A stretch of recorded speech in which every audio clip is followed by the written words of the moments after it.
कह रहे हैं कि हिंदू मुस्लिम करने की जरूरत नहीं है। सवाल आपको शहजादी से पूछना चाहिए था, डिस्को शब्द नहीं था, लेकिन डिस्को शब्द नहीं था। चलिए दोनों से कट अंजना जी, यही तो बात, बारी बारी से कर लेते हैं। बात नहीं है, नहीं बात नहीं। Sound take 7 action.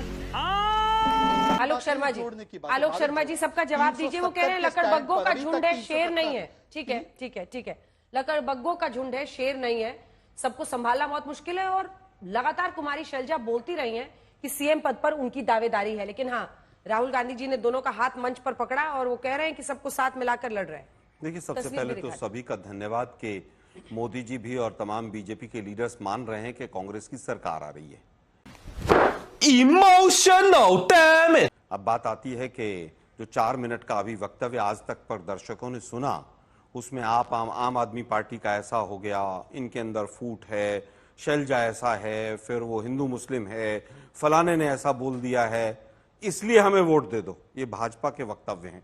अरे भाई, 10 साल आपकी सरकार रही, आपको कम से कम 50 मिनट बोलना चाहिए नॉन स्टॉप कि हमने 10 साल में क्या क्या किया है। आज आपने हरियाणा में बेरोजगारी हाईएस्ट है 37.4, महंगाई हाईएस्ट है। आज जिस तरह से हालत है, आप पूछ रहे तेलंगाना में कितने स्कूल खोले, वहां कितने स्कूल खोले। आज सवाल यह है कि हरियाणा में आपने 10 साल में बंद कितने किए। आप आंकड़ा दी के जाइएगा जरूर, मैं मेरे पे आंकड़ा है, 6000 से ज्यादा स्कूल हैं, एग्जैक्ट आंकड़ा देकर जाऊंगा मैं आपको। आपने हरियाणा में स्कूल बंद किए और हमसे पूछ रहे तेलंगाना में कितने खोले। अरे भाई, 10 साल में हमने जितने हरियाणा में खोले थे उनको आपने बंद क्यों किया। आज सवाल यह है, आज दिक्कत यह है कि बीजेपी की ना रैलियों में कहीं पर लोग आ पा रहे हैं, और जिस तरह से कांग्रेस का कैंपेन चल रहा है, बीजेपी बौखलाई हुई है। पिछले 15 दिन से केवल मोदी जी के वक्तव्य सुन लीजिए, कांग्रेस कांग्रेस कांग्रेस कांग्रेस कांग्रेस कांग्रेस कांग्रेस कांग्रेस, अभी भी पलवल में कांग्रेस कांग्रेस कांग्रेस कांग्रेस कांग्रेस। अरे अच्छा बात नहीं है। मोदी साहब, आपने 10 साल में डबल इंजन की सरकार ने क्या किया वो बताइए ना। आप जरा, आप वो नहीं बताएंगे। आप अपने 2014 और 19 का मैनिफेस्टो पढ़ लीजिए, उसमें क्या क्या लिखा हुआ था और क्या क्या पूरा हुआ।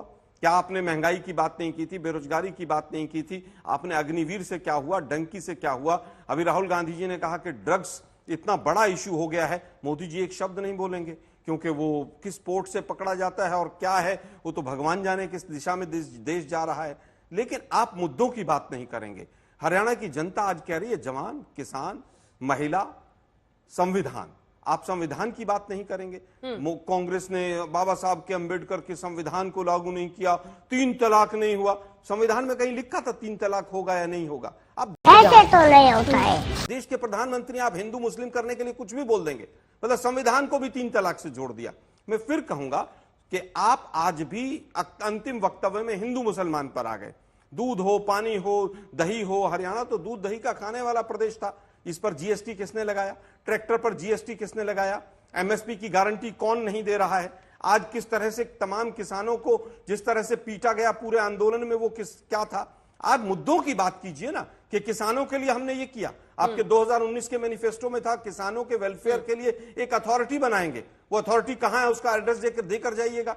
आप तेलंगाना, हिमाचल, यहां वहां, लेफ्ट राइट, ये सब बंद कर दीजिए। हरियाणा में क्या किया? 10 साल आपकी सरकार रही, आपकी निकम्मी सरकार रही, आप मानिए। हाईकोर्ट पीएम ने कहा, आपने देखा होगा ये लोग दिन रात मुझे गाली देते हैं। हमारा गुनाह यह है कि हम ओबीसी अति पिछड़ी मां की कोख से पैदा हुए हैं। कांग्रेस देश की सबसे बड़ी दलित विरोधी पार्टी है। इस पार्टी ने 2 बार डॉक्टर अंबेडकर को चुनाव हराया। देखिए, कुमारी शैलजा के इर्द गिर्द पूरी जो अटैक की एक स्ट्रैटेजी है बीजेपी की, वो यही है कि आप एक दलित नेता का अपमान कर रहे हैं। और बाबा साहब भीमराव अंबेडकर का नाम लेकर भी पीएम ने हमला बोला है। इस पर आपका जवाब? चुप हो जा, 7वीं फेल, चुप हो जा। देखिए, देश के प्रधानमंत्री आज भी अगर जातिवाद की ही बात कर रहे हैं कि ऐसा हो गया, वैसा हो गया, डॉक्टर अंबेडकर को ऐसे हरा दिया, मतलब हरियाणा में कुछ नहीं किया। अब मैं पूछना चाहता हूं मोदी साहब से ही सीधा, हमने तो पिछले 4 अध्यक्ष दलित दिए हरियाणा के अंदर। 10 साल से आपकी सरकार है, कितने दलित अध्यक्ष दिए आपने? आपने कितने राष्ट्रीय अध्यक्ष आज तक दलित दिए हैं? केवल एक, वो 1 लाख वाला जो रिश्वत लेते पकड़े गए थे, बंगारू लक्ष्मण, उनके अलावा आज तक पिछले 10 साल में कितने आपने राष्ट्रीय स्तर पर अध्यक्ष दलित दे दिए हैं अपने बीजेपी के? आज तक कितने दलित आरएसएस के प्रमुख हो गए हैं? मोदी साहब 10 साल में कुछ नहीं किया, इसलिए जातिवाद और विक्टिम कार्ड और तमाम चीजें खेलनी पड़ रही हैं। शहजाद भाई हिंदू मुसलमान करने पे बैठे हैं डिबेट में। मोदी जी कह रहे हैं साहब मैं ओबीसी हूं, मुझे इसलिए वोट दे दो क्योंकि मैं ओबीसी हूं। ये कोई तरीका है क्या? जनता समझ गई है इन चीजों के ऊपर। सेक्स रेशियो अगर बढ़ी है तो हरियाणा की बढ़ी है, पंजाब की भी बढ़ी है। एमएसपी अगर 10 साल में हमारा बढ़ा है तो 113% बढ़ा है। मोदी जी के 10 साल में 57% बढ़ा है। किसी ने डिस्को डांस नहीं कहा। आपने ये बताइए कि 70,000 करोड़ रुपया हरियाणा के ऊपर 1966 के बाद से 2014 तक था, लेकिन उसके बाद आज 10 साल के अंदर 4.25 लाख करोड़ का कर्जा पहुंच गया है। क्या यह सच है कि नहीं? 70,000 करोड़ पूरे लगभग 50 साल में लोगों ने लिया, चाहे हमारी सरकार रही, चाहे चौटाला की रही, किसी की भी रही। लेकिन आपने 10 साल में कितना कर्जा उस प्रदेश के ऊपर बढ़ा दिया है, उसका उत्तर दीजिए। धारा 370 ये हो गया, वो हो गया। अरे धारा 370 हटी नहीं, पहली चीज। तो दूसरी चीज, आपने उसमें 2 परिवर्तन किए, उसको भी वापस ले लिया और इतने अच्छे परिवर्तन कर दिए थे। तो आज आपको वहां पर जो जिनके ऊपर टेररिस्ट एक्ट लग रहे थे, उन लोगों को वहां पर चुनाव लड़वाने की आवश्यकता पड़ रही है। तुम्हें शर्म है? कुछ शर्म आया है? आप 3 वहां पर चुनाव, जो वैली के सीट थी लोकसभा, तीनों नहीं लड़े आप लड़कर भाग गए। सुप्रीम कोर्ट की फटकार लगने के बाद, डंडा चलने के बाद आप चुनाव लड़ रहे हैं जम्मू कश्मीर पे। खैर आज का वहां का चुनाव खत्म हो गया है। अब मैं शहजाद भाई से पूछना चाहता हूं, हमने एक सेंट्रल यूनिवर्सिटी बनाई और 13 स्टेट की यूनिवर्सिटी बनाई जब हमारी कांग्रेस की सरकार थी 2004 से और 14 तक। चाहे वो मेडिकल यूनिवर्सिटीज हो, चाहे एग्रीकल्चर यूनिवर्सिटीज हो, चाहे सेंट्रल यूनिवर्सिटी रेवाड़ी की हो, और तमाम यूनिवर्सिटीज हमने बनाई। आप एक सेंट्रल यूनिवर्सिटी बताइए जो 10 साल में मोदी जी की सरकार ने हरियाणा में बनाई है। आप 2 स्टेट गवर्नमेंट की कोई यूनिवर्सिटी बनाइए जो आपने नींव रखी हो, उसमें बच्चे पढ़ने लगे। एक मेडिकल कॉलेज का नाम बताइए जिसकी नींव आपने रखी हो 10 साल में और उसमें बच्चे पढ़ रहे हो। अब अगर फरीदाबाद के अंदर वहां पर जो माता है, एक वो जो सोशल ट्रस्ट चलाती है केरला वाली, उनका कॉलेज अगर बनेगा तो वो सरकार के खाते में नहीं है। सरकार ने एक मेडिकल कॉलेज बनाया हो जिसकी नींव रखी हो, उसका डेट बताइए कि इस दिन हमने नींव रखी थी, ये मेडिकल कॉलेज बना और इस मेडिकल कॉलेज में बच्चे पढ़ रहे हैं। जनता को आप मूर्ख समझना बंद कर दीजिए। इस प्रकार की बचकाना बातें किसी के गले नहीं उतरती, लोग मजाक उड़ाते हैं। पहले भी इस देश में ओबीसी प्रधानमंत्री बने हैं, इस देश में राष्ट्रपति भी दलित बने हैं, स्पीकर भी दलित बने हैं, लेकिन दलित बना के या ओबीसी बना के किसी ने संसद में खड़े होकर यह नहीं कहा किसी ने भी कि मैं ओबीसी हूं इसलिए मुझे वोट दे दो। 10 साल हो गए डबल इंजन की सरकार, मैं ओबीसी हूं इसलिए मुझे वोट दे दो, ऐसा कभी नहीं हुआ। 9.5 साल तक एक मुख्यमंत्री को रखा और उसको आज आपने पूरा नो एंट्री कर दिया, उसको तड़ीपार कर दिया आपने हरियाणा में प्रचार से कि आप प्रचार नहीं करेंगे। आज आप 6 महीने के एक मुख्यमंत्री, आज उनका पता भी नहीं है। अंजना जी को शायद जरूर पता होगा कि वो मुख्यमंत्री केयर टेकिंग हैं, उन्होंने रिजाइन किया है, उन्होंने नहीं किया है, क्योंकि 6 महीने में अपना असेंबली सेशन नहीं चला पाए। अंजना जी जरूर बता के जाइएगा, शहजाद भाई को तो नहीं पता है। उसके बाद मैं केवल ये पूछना चाहूंगा कि आप केवल ये बता दीजिए कि एक मुख्यमंत्री जो 9.5 साल तक विधानसभा करनाल से लड़ा और उसके बाद दूसरे मुख्यमंत्री आए, वो भी करनाल से लड़े और उसके बाद भी सीट छोड़कर भाग गए।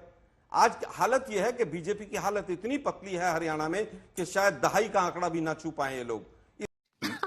सही पकड़े हैं। इसलिए शैलजा, फलाना, डिकड़ा, जम्मू कश्मीर भाग रहे हैं, यहां भाग रहे हैं। मैं बार बार आपसे कह रहा हूं, एक मेडिकल कॉलेज का नाम बताइए जिसकी नींव आपके 10 साल में डबल इंजन की सरकार ने रखी हो, नींव रखी हो।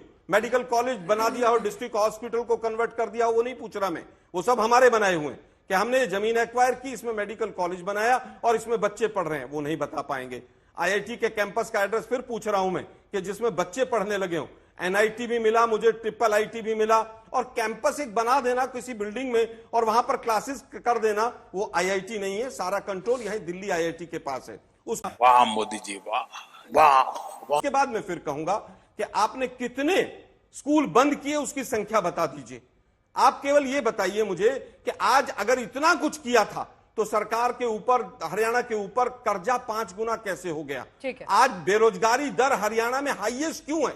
अगर आपने इतने काम किए थे, अरे भाई अग्निवीर पर भी 2 शब्द मोदी जी बोल दें, आप डंकी पर भी बोल दें। मोदी साहब आप बताइए कि किस तरह से यहां पर भ्रष्टाचार हुआ है। आप केवल यह बता दीजिए कि यहां का युवा जो है इस तरह से पलायन क्यों कर रहा है, सुसाइड रेट फार्मर से लेकर युवा तक क्यों हरियाणा के अंदर बढ़ गया है, इनके ऊपर उत्तर नहीं देंगे। हिंदू, मुसलमान, शिया, सरिया, फलाना, डिकड़ा, पूरा का पूरा टाइम फोकस इसी पर है। और थोड़ा सा बहुत जो समय बच जाता है, शैल जी को डिक्लेयर किए, पंडित आलोक शर्मा, अरे भाई आप बता दीजिए, भाई आप डिक्लेयर कर दीजिए किसी दलित को आप बनाएंगे। यहां कह जाइए कि आप बनाएंगे। हमारे यहां तो दलित पहले भी बने हैं, आगे भी बनेंगे। हमने तो ट्राइबल्स को भी बनाया है कि वहां पर मुख्यमंत्री आपने कहा उड़ीसा में हमने ट्राइबल बना दिया। हम तो नहीं कह रहे कि ट्राइबल हमने आपसे 10 साल पहले 15 साल पहले बना दिया था इसलिए हमें वोट दे दो। वोट काम के आधार पर मिलता है, जाति और धर्म के आधार पर वोट जो आगे ले जाने से पहले सेंट्रल यूनिवर्सिटी भाई कैसी लगी आगे स्वाद? कह रहे हैं कि हिंदू मुस्लिम करने की जरूरत नहीं है। सवाल आपको शहजाद जी से पूछना चाहिए था, डिस्को शब्द नहीं था, लेकिन डिस्को शब्द नहीं था। चलिए दोनों से प्रतिक्रिया ले लेते हैं। अंजना जी यही तो बायस बारी बारी से कर लेते हैं। एक मिनट में फिर बायस नहीं है। नहीं बायस है। अंजना जी आपको पहला सवाल ये पूछना चाहिए था। आपने कहा हिंदू मुस्लिम की जरूरत नहीं है। अंजना जी जिसने कहा हिंदू मुस्लिम की जरूरत है, आप नहीं तय करेंगे। आलोक जी ये रोज का मैं आपको फिर कह रही हूँ। अरे भाई ये जो आप ही तय करेंगे क्या? सुपारी लेके आते हैं ना, बिल्कुल। क्यों प्रश्न कौन पूछेगा? मैं तय करूंगी। क्यों करेंगे? मैं करूंगी, वरना आप बताइए फिर गलत होगी उसको हम टोकेंगे। आप नहीं टोक रहे हैं, बिल्कुल। आप जानबूझ के एजेंडा चलाते हैं क्योंकि आपको लगता है सोशल मीडिया पर आपको ताली मिलेगी। मैंने वो बाइट इसीलिए निकलवाई। अंजना जी मैंने वो बाइट इसीलिए निकलवाई। भी अपने मुंह से डिस्को डांस शब्द यूज किया। मैंने बिल्कुल नहीं। मैंने कहा कि रिवाइंड उन्होंने बोला है या नहीं बोला है। बोला है नहीं बोला? राहुल गांधी ने क्या कहा है? बोला या नहीं बोला? नहीं बोला आपने। रिवाइंड कीजिए उसको दोबारा। आपके साथ प्रॉब्लम क्या है ना? प्रॉब्लम ये है कि बीजेपी के एजेंडे को पुश करते हैं बड़े साइलेंटली पॉलिश्ड वे में। आपके साथ प्रॉब्लम तुम चुल्लू भर पानी में जाके डूब के मर जाओ। मेरे साथ प्रॉब्लम नहीं। आपकी मजबूरी है यहाँ पर आना। आपकी मजबूरी है, आपको डिबेट में आना भी है। और उसके बाद आकर बदतमीजी भी करनी है। हम बहुत लोगों की बदतमीजी भी करनी है। बिल्कुल मुझे पता है ये बदतमीजी है। बदतमीजी कौन कर रहा है? ये बदतमीजी है। ये बदतमीजी कौन कर रहा है और कौन करता है? बदतमीजी है सर। वो पूरा देश मैं जानता आपको है। बहुत हम्बली कह रही हूँ। मैं भी हम्बली कह रहा हूँ। बहुत बदतमीजी है। बड़े हम्बली कहा, लेकिन आपको पता नहीं क्या दिक्कत हुई। आपकी मैंने पार्टी हम्बली के कहा प्रवक्ता कि आपको पहला हर शब्द ये दिन पूछना चाहिए।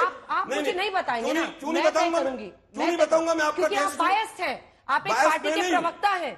आप कह रहे हैं हिंदू मुस्लिम रोज लग दिख रहा है। हिंदू मुस्लिम रोज पर आइए। आप सुनिए ना, हिंदू मुस्लिम पर रोज हो रहा है। शहजाद पूनावाला से माफी मंगवाइए। नहीं, मैं किसी से माफी मांगे? मैं उनसे बोलूंगी, लेकिन आप पहले जवाब दीजिए। क्या ये हिंदू मुस्लिम का एक्सटेंशन नहीं है?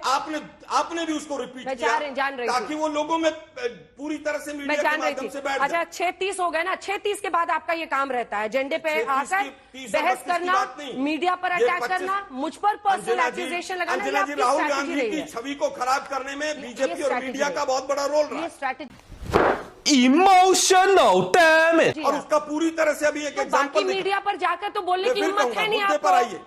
मुद्दे पर आइए। आप दोनों लोगों को दर्शकों ने देखा। आप दोनों लोगों का क्या रोल रहा है? आपको भी देख रहे हैं। आप मुद्दे पर आइए। आपको भी देख रहे हैं। अब मुद्दे पर आइए, सवाल आपके नेता कहते हैं आप लोग मुस्कुराते रहते हैं, लेकिन देखिए गुस्सा। प्रॉब्लम क्या है ना, नुकसान करें देश का। प्रॉब्लम क्या है ना कि आप चाहते हैं कि आपकी आरती उतारी जाए, शब्द आपको ऐसे बोले जाएं जिससे आप एक सेकंड देखिए। आज आप स्टूडियो में आए हैं, बिल्कुल नहीं था, इसीलिए मैंने बाइट मंगवाई। इसीलिए बाइट मंगवाई। इसीलिए बाइट मंगवाई।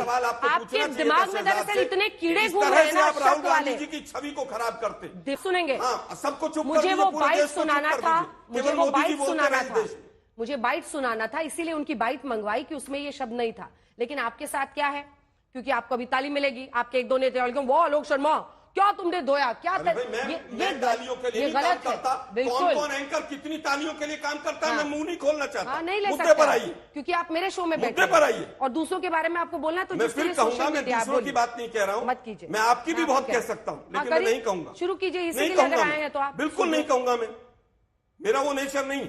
मैंने केवल ये कहा कि जब डिस्को डांस शब्द नहीं था तो पहला शब्द पहला क्वेश्चन आपको शहजाद से पूछना। टॉपिक पे आइए वापस। लेकिन दिक्कत यह है कि मीडिया और सोशल मीडिया पर राहुल राहुल गांधी की छवि खराब करने में बहुत लोगों का योगदान रहा है। वापस आइए मुद्दे पर। हाँ, आप जनता माफ नहीं करेगी। खत्म, bye bye, tata, good bye, गया।